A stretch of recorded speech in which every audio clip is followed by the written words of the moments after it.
গানের মানুষ গান নিয়ে ব্যস্ত থাকতে ভীষণ ভালোবাসে। প্রেমে হাসিয়া ভাসিয়া উতলা হাওয়ায়, চলো নিরালায় চলো নিরালায়, মেঘ উড়িয়া ঘুরিয়া ভিজিয়া ঝর্ণায়, চলো নিরালায় পরাণে শয়নে নয়নে নয়নে, তুমি শুধু মনে। প্রেমে হাসিয়া ভাসিয়া উতলা হাওয়ায়, চলো নিরালায়, মেঘ উড়িয়া ঘুরিয়া ভিজিয়া ঝর্ণায়, চলো নিরালায়।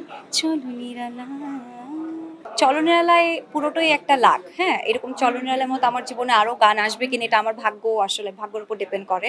আমি আমার কাজ চালিয়ে যাচ্ছি। এখন চলনিরালার মতো আদৌ আসবে কিনা বা আরো আরো অসংখ্য আসবে কিনা সেটা একমাত্র আমার লাক বলতে পারে। তবে আমি এটা বিশ্বাস করি যে আমার লাক আমার কর্মের দ্বারা নির্ভর। সো আমি আমার চেষ্টা, আমার গানের প্র্যাকটিস সেগুলো চালিয়ে যাচ্ছি। আশা রাখছি ভালো কিছু ইনশাআল্লাহ সামনে আসবে। অবশ্যই অনেক বেশি উপভোগ করি, যেহেতু আমি এখন একজন ন্যাশনাল আর্টিস্ট। যেখানেই যাই সেখানে আমাকে অনেক সম্মানের সঙ্গে সম্মানিত করা হয় যে আমি একজন বাংলাদেশের ন্যাশনাল আর্টিস্ট, জাতীয় পুরস্কারপ্রাপ্ত সঙ্গীত শিল্পী। এটা আসলে অনেক অনেক বড় সম্মাননা, অনেক বড় অর্জন আমার এই অল্প সময়ে। তো আমি এটা অনেক বেশি প্রাউড ফিল করি এবং আমি এই সম্মাননাটা সবসময় ধরে রাখতে চাই এবং সেই জন্য একটু বেছে বেছে কাজ করছি এখন। আসলে সব কাজেই আপস অ্যান্ড ডাউন থাকে, তো আমরাও একটা ডাউন ফেজ পার করেছি। আর আই হোপ, আমরা আশা রাখছি ভালো কিছু সামনে অবশ্যই সব ক্ষেত্রেই হবে। অবশ্যই মানিয়ে নিয়েছে। আমার ইচ্ছে ছিল ছোটবেলায় যে আমার একটা সিডি ক্যাসেটের আমার একটা গান থাকবে, বাট সেটা আমার হয়নি। আমি ইউটিউবের জেনারেশনে আমি এসেছি। ইউটিউবের জেনারেশনটা কিন্তু খুব ভালো বলা চলে। এখানে নিজের অনেক নিজ থেকে অনেক কিছু করার স্কোপ থাকে, অ্যান্ড অডিয়েন্সদের সাথে কানেক্ট হওয়া যায়। তাদের কেমন লাগছে গান সেটা আমি সরাসরিভাবে জানতে পারি। So it's a good thing. আসলে ভিউ, আমি ওভাবে আসলে ভিউ জিনিসটাকে ভাবে কাউন্ট করি না। অবশ্যই ভালো কাজ ভিউ হলে অনেক বেশি ভালো লাগে।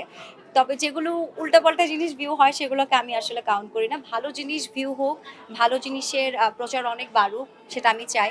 এতটুকুই। আমি বলব কি, প্রত্যেকটা জায়গায় না অনেক অনেক ধরনের ক্যাটেগরি থাকে, অনেক ধরনের টাইপ থাকে। এখন দর্শক কোনটা চুজ করবে, দর্শক কোনটাকে অ্যাকসেপ্ট করবে, সেটা একান্তই দর্শকের বিষয়।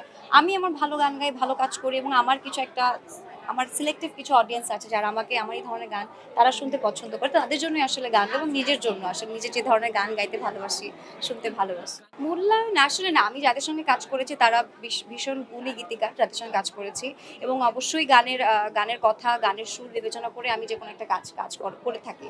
তো হ্যাঁ, সেটা যারা আসলে ওই ধরনের লিরিকে গান গায় এটা তাদের একান্ত ব্যক্তিগত বিষয়, তাদেরকে নিয়ে আমার আসলে বলার কোনো কিছু নেই।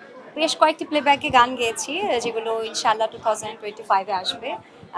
এগুলো দর্শকের জন্য সারপ্রাইজ থাক, আগে আগে কিছু না বলি। তবে আমার জীবনের একজন লেজেন্ডারি মিউজিশিয়ান আছে যার সঙ্গে আমার কাজ করার ইচ্ছে ছিল এবং সেটা আমার পূরণ হয়েছে। ইনশাআল্লাহ খুব সুন আসবে সেই কাজটি। বলা যাবে? না, এটা সিক্রেট। বলবো ইনশাআল্লাহ, যখন সবকিছু প্রপারলি হবে ইনশাআল্লাহ তখন অবশ্যই আপনাদেরই তো জানাবো, নাহলে কাকে জানাবো। এলো খবরের কাগজ, নিখাত, নির্ভীক, নিরপেক্ষ।